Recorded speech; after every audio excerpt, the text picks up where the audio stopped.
Situation number 2 for balance of the ruler. So now we have two masses that are being hung from the ruler.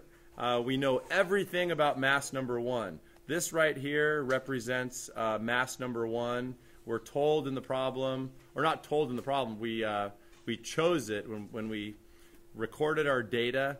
We're going to pick that we picked the location for mass number 1 to be at the 55 centimeter mark, and then we also picked mass number 1 to be 51.3 grams, which is 0.0513 kilograms. So we know everything about mass number 1. Okay. Now the only thing we know about mass number 2 is that it's 200 grams, which is 0.2 kilograms, and what we're trying to do is calculate where must mass number 2 be hung to balance the meter stick with the axis at the 70.5 centimeter mark.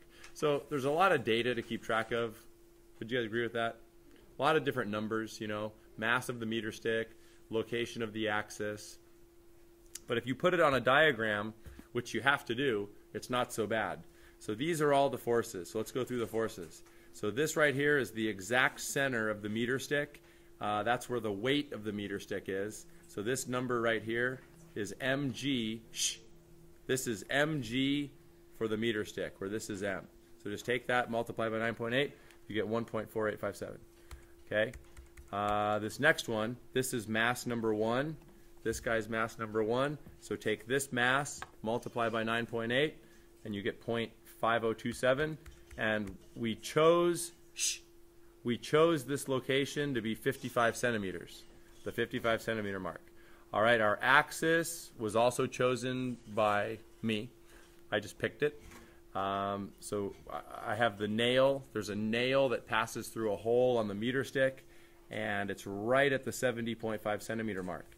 Okay, over here, this represents the force of M2 on the meter stick. So I took M2, 0.2 kilograms, multiplied by 9.8, you get 1.96. Okay, and then there's one more force, which is the normal force. Everything's balancing on the axis. That's a little surface right there. Okay, but the normal force causes no torque because it's on the axis. All right, distances. We got to put our distances in here. So we'll do this in red. So everything gets measured off the axis. Okay, so we're going to need this distance, and this distance. So this distance is going to be, let's see, 55 to 70.5. What is that, 15.5? Is that right?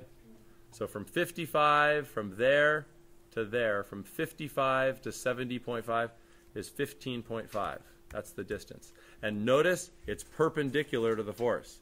The force is down like that. It's perpendicular. Force and distance have to be perpendicular. All right, this distance right here, that distance from 50 to 70.5 is 20.5. So this distance is 20.5 centimeters. And then this distance we're going to call x. Okay? All right, sign convention for torque is clockwise, counterclockwise. So what's this guy doing?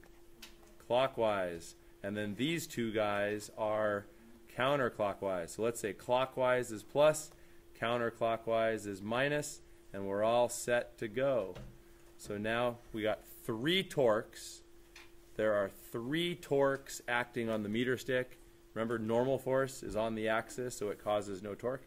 So now what we do is we sum the torques. So starting with the positive guy, you go 1.96 newtons times x, right? The torque equation I'm using, torque is force times lever arm. So you go force times the distance, okay? All right, minus, okay, let's go with this guy, 1.4857. 1.4857 newtons.